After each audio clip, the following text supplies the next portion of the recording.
Noon yung mga kaibigan. Nandito ako sa labas ngayon. Hinahanap ko yung address ng binigay ng nagtumulong sa akin sa pagbigay ng bahay. Yung binigay niya address, hindi yun pala. Yung address pinuntahan ko ngayon, yung mga tao walang yung mga natutulog lang sa homeless ay sa labas yung pinapakain nila. Ako naman iba ang sitwasyon ko. May bahay naman ako. Hindi ko alam, kailangan ko siguro tawagan yung number. Yung problema, walang address binigay. Kaya nagpasya ako, tawagan ko sa number para maintindihan ko. Kasi walang address nilagay.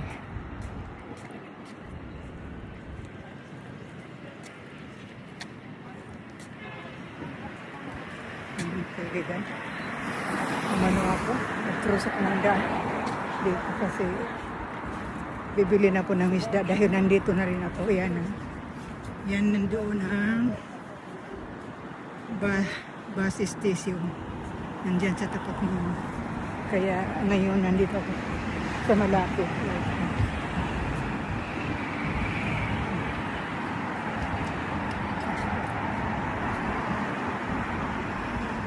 Iwan ko, tawagan ko yung number pag makabalik ako sa bahay.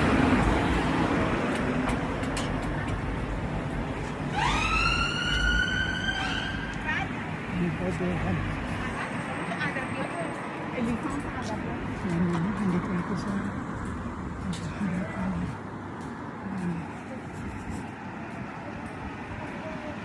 Street ng kaibigan. So, bibili na ako siguro ng isda. Nandiyan ang bilihan ng isda. Kasi nandito naman ako sa labas. Yan. Ikaw, tingin ako muna ng isda dito. How are you, man? You good? Thank you. Hello, guys. Mackerel. Which one?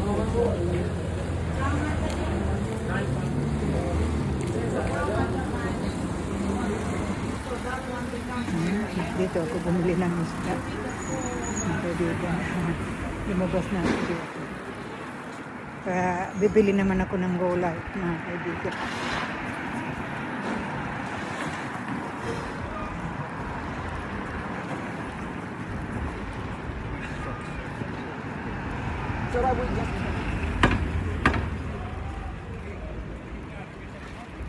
Cross na ito habang walang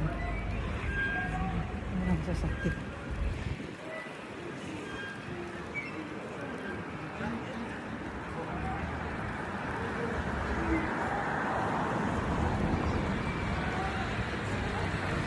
Tingin tayo ng mga gulay dito.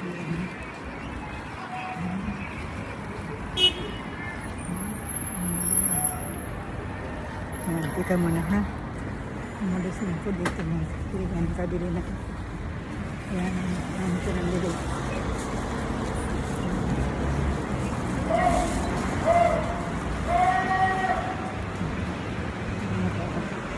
Pag-ihiyaw dyan. Ayun ako ng bahay.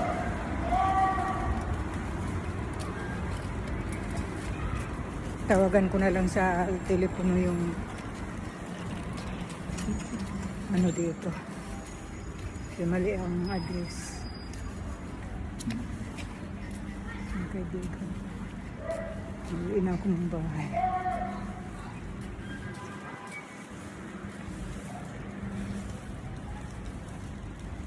Mahangin ngayon, masama pa ang panahon. Nangingiti pa.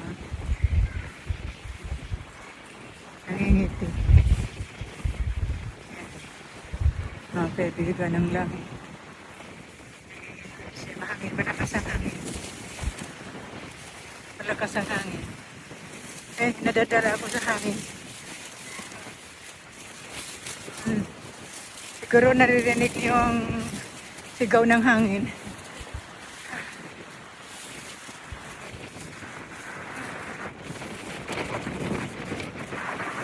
Malakas.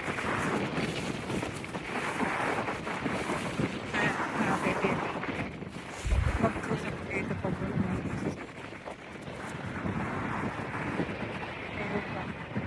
meron pa dumadaan na.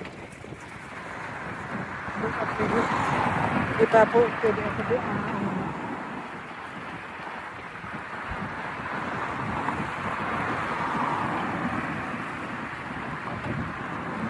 Yan, pwede na ako. Ayan.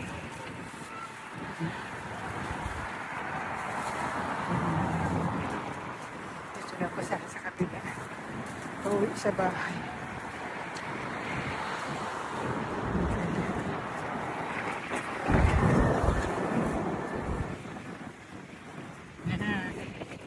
Nandito na ko sa lugar.